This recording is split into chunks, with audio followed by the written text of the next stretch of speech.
ಯಾವುದು ಅನೇಕ ಸಂಘಟನೆಗಳು, ಪ್ಯಾಕೇಜ್ ಸಂಘಟನೆಗಳು, ಇವತ್ತಿಗೂ ಹೇಳ್ತೇನೆ ನಾನು, ಅವರೆಲ್ಲರಿಗೂ ಮಹದೇವಪ್ಪನ ಹತ್ರ ಹೋಗು, ನಿಂತ್ಕೋ, ವ್ಯವಸ್ಥೆ ನೋಡ್ಕೋ, ಅದಾದ ಮೇಲೆ ಸಪೋರ್ಟ್ ಮಾಡು. ಕರ್ನಾಟಕ ದಲಿತ ಸಂಘರ್ಷ ಸಮಿತಿ ಬೆಂಗಳೂರು ಜಿಲ್ಲಾಧ್ಯಕ್ಷರಾದ ಎನ್ ಪ್ರಸಾದ್ ರವರು ಹಾಗೂ ಪದಾಧಿಕಾರಿಗಳು ಪತ್ರಿಕಾಗೋಷ್ಠಿ ಮಾತನಾಡಿ, ಬಿಜೆಪಿಯ ವಿಧಾನ ಪರಿಷತ್ ವಿರೋಧ ಪಕ್ಷದ ನಾಯಕರಾದ ಛಲವಾದಿ ನಾರಾಯಣಸ್ವಾಮಿ ಅವರು ರಾಜಕೀಯ ತೀಟೆಗೋಸ್ಕರ ತಮ್ಮ ನಾಯಕರನ್ನು ಮೆಚ್ಚಿಸುವ ಭರದಲ್ಲಿ ದಲಿತ ಹೋರಾಟಗಾರರು ಮಾರಾಟವಾಗಿದ್ದಾರೆ ಎಂದು ಹೇಳಿರುವುದು ಹಾಗೂ ಪ್ಯಾಕೇಜ್ ಎಂಬ ಪದವನ್ನು ಬಳಸಿರುವುದು ಅತ್ಯಂತ ಖಂಡನೀಯ.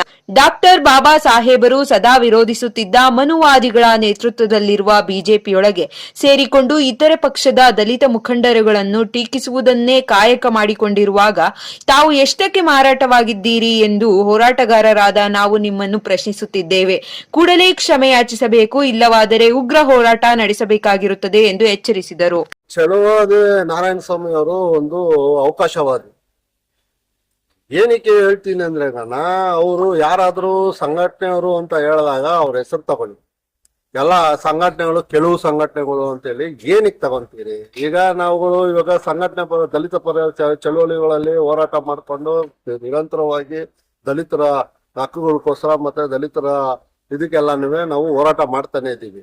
ಯಾವತ್ತೂ ಕೂಡ ಇವಾಗ ಅವ್ರ ಹತ್ರ ಹೋಗ್ಬಿಟ್ಟು ನೀವು ಇದ್ರೆ ನಮ್ಗೆ ಒಳ್ಳೇದಾಗುತ್ತೆ, ನೀವಿದ್ರೆ ಒಳ್ಳೇದಾಗುತ್ತೆ ಅಂತ ನಾವು ಯಾವತ್ತೂ ಯಾವ ಸಂಘಟನೆಗಳು ಆ ಥರ ಹೇಳಿಲ್ಲ.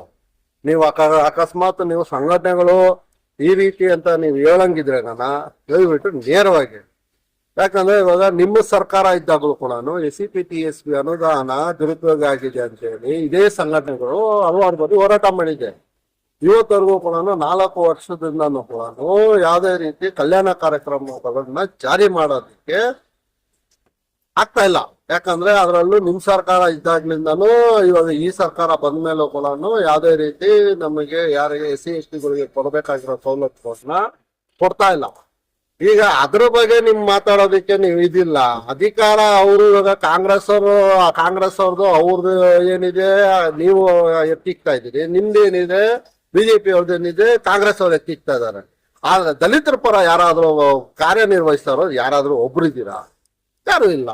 SCPTSP ಅನುದಾನ ದುರುಪಯೋಗ ಆಗಿದೆ ಅಂತೇಳಿ ನೀವು ಇವಾಗ ನೀವು ಸರ್ಕಾರ ಇದ್ದಾಗ ಕಾಂಗ್ರೆಸ್ ಅವರು SCPTSP ಅನುದಾನ ನಿಯಮಗಳನ್ನ ಪಾಲನೆ ಮಾಡ್ತಾ ಇಲ್ಲ ಬಿಜೆಪಿ ಅವರು ಅಂತೇಳಿ ಕಾಂಗ್ರೆಸ್ ಅವರು ಆರೋಪ ಮಾಡಿದ್ರು. ಇವಾಗ ಕಾಂಗ್ರೆಸ್ ಸರ್ಕಾರ ಬಂದ್ಮೇಲೆ ಬಿಜೆಪಿ ಸರ್ಕಾರ ಆರೋಪ ಮಾಡ್ತಾ ಇದ್ದೀರಿ. ಯಾರಾದ್ರೂ ಹೋಗ್ಲಿ SCPTSP ಅನುದಾನ ದುರುಪಯೋಗ ಆಗೋದನ್ನ ಇಬ್ರು ನಿಲ್ಸಿಲ್ವಲ್ಲ. ನಾನು ನೇರವಾಗಿ ಹೇಳ್ತಾ ಇದ್ದೀನಿ, ಛಲವಾದಿ ನಾರಾಯಣಸ್ವಾಮಿ ಅವರೇ, ನಿಮ್ಗೇನಾದ್ರೂ ದಲಿತರ ಪರ ಏನಾದ್ರೂ ನಿಮ್ಗೆ ಕಾಳಜಿ ಇದ್ರೆ ದಯವಿಟ್ಟು ದಲಿತ ಸಂಘಟನೆಗಳನ್ನ ಈ ರೀತಿ ಲೋಕಲ್ ಸಂಘಟನೆ ಅಂತ ಹೇಳೋದನ್ನ ನಿಲ್ಸಿ.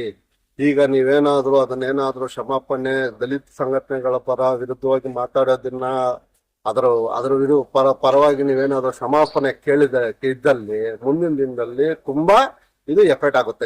ಏನಾಗ್ಬಿಟ್ಟಿದೆ ಅಂದ್ರೆ ಇವಾಗ ಯಾರು ಕೂಡ ಅಷ್ಟೇ ಆ ಮಟ್ಟದಲ್ಲಿ ಮಾತಾಡೋದಕ್ಕೆ ಯಾರು ಇಲ್ಲ. ಯಾಕಂದ್ರೆ ಮಹದೇವಪ್ಪ ಅವರಾಗ್ಲಿ ಕೂಡ ಅವರೇ ಬಾಯ್ಬಿಟ್ಟು ಹೇಳಿದ್ದಾರೆ SCPTSP ಅನುದಾನ ನಾವು ಗ್ಯಾರಂಟಿಗೆ ಉಪಯೋಗಿಸ್ಕೊಂಡಿದ್ವಿ ಅಂತ ಹೇಳಿದಾಗ ಕೂಡ ಅವ್ರಿಗೆ ಪಾಪ ಅವ್ರಿಗೆ ಅಲ್ಲಿ ಮಾತಾಡೋದಿಕ್ಕೆ ಅವ್ರಿಗೆ ವಾಯ್ಸೇ ಇಲ್ಲ. ಇವ್ರದ್ದು ಅದೇ ಪರಿಸ್ಥಿತಿನೇ, ಯಾರ್ದು ಛಲವಾದಿ ನಾರಾಯಣಸ್ವಾಮಿ ಅವ್ರದ್ದು ಅದೇ ಪರಿಸ್ಥಿತಿನೇ. ಅಲ್ಲಿ ಕಟ್ಟುನಿಟ್ಟಾಗಿ ಒಂದು ನಿಯಮಗಳನ್ನ ಮತ್ತೆ ಪಾಲನೆ ಮಾಡಬೇಕಂತ ಮತ್ತೆ ಡೈರೆಕ್ಷನ್ ಕೊಡ್ಬೇಕು ಅನ್ನೋದು ಡೈರೆಕ್ಷನ್ ಇದರಲ್ಲಿ ಇಲ್ವೋ ಇಲ್ಲ. ಇವ್ರು ಕೂಡ ಅದೇ ಪರಿಸ್ಥಿತಿಯಲ್ಲೇ ತಾನೇ ಇರೋದು. ಹಂಗಾಗಿ ಇದು SCPTSP ಅನ್ನೋದು ಇವತ್ತಿಗಂತೂ ಅದು ಇತ್ಯರ್ಥ ಆಗಲ್ಲ. ನಾವು ಅದನ್ನ ನಿರಂತರ ಹೋರಾಟ ಮಾಡ್ತಾ ಇದ್ವಿ. ಅದನ್ನ ಪಕ್ಕಕ್ಕಿಕ್ಕಿ ಈಗ ಛಲವಾದಿ ನಾರಾಯಣ ಸಂಘಟನೆಗಳ ಬಗ್ಗೆ ಮಾತಾಡಿರೋದು ತಪ್ಪು. ಹಾಗಾಗಿ ದಯವಿಟ್ಟು ಕ್ಷಮಾಪಣೆ ಕೇಳಿ. ಕ್ಷಮಾಪಣೆ ಕೇಳಿಲ್ಲ ಅಂದ್ರೆ ಮುಂದಿನ ದಿನದಲ್ಲಿ ಈ ಎಫೆಕ್ಟ್ ನ ನೀವು ಅನುಭವಿಸ್ಬೇಕಾಗಿ ಬೇಕಾಗಿರೋದು ದಲಿತರಿಗೆ ಒಳ್ಳೇದಾಗೋದಲ್ಲ ಬೇಕಾಗಿರೋದು. ಇವರು ದಲಿತರ ಹೆಸರಲ್ಲಿ ಅಧಿಕಾರ ಪಡ್ಕೊಳ್ಳೋದು ಇವ್ರಿಗೆ ಅವಶ್ಯಕತೆ ಇರೋದು. ಅದ್ರ ಬಗ್ಗೆ ನಾನು ದಯವಿಟ್ಟು ಈ ಸಂದರ್ಭದಲ್ಲಿ ಮಾತಾಡಕ್ಕೆ ನಾನು ಇಷ್ಟ ಬೀಳಲ್ಲ. ನಾನು ಹೇಳೋದು ಇಷ್ಟೇನೆ, ದಯವಿಟ್ಟು ಛಲವಾದಿ ನಾರಾಯಣಸ್ವಾಮಿ ಅವರು ದಲಿತ ಸಂಘಟನೆಗಳ ಬಗ್ಗೆ ಮಾತಾಡಿರೋದು ತಪ್ಪು, ಕ್ಷಮಾಪಣೆ ಕೇಳಬೇಕು. ಇಷ್ಟೇ ನಾನು ಆಗ್ರಹಿಸ್ತಾ ಇದ್ದೀನಿ. ಕೇಳಿಲ್ಲ ಅಂದಾಗ ಮುಂದಿನ ದಿನದಲ್ಲಿ ಇದನ್ನ ನೀವು ಅನುಭವಿಸ್ಬೇಕಾಗಿ ಬರುತ್ತೆ. ಇದನ್ನ ಮಾತ್ರ ನೇರವಾಗಿ ಹೇಳಕ್ಕೆ ನಾನು ಇಷ್ಟಪಡ್ತೀನಿ.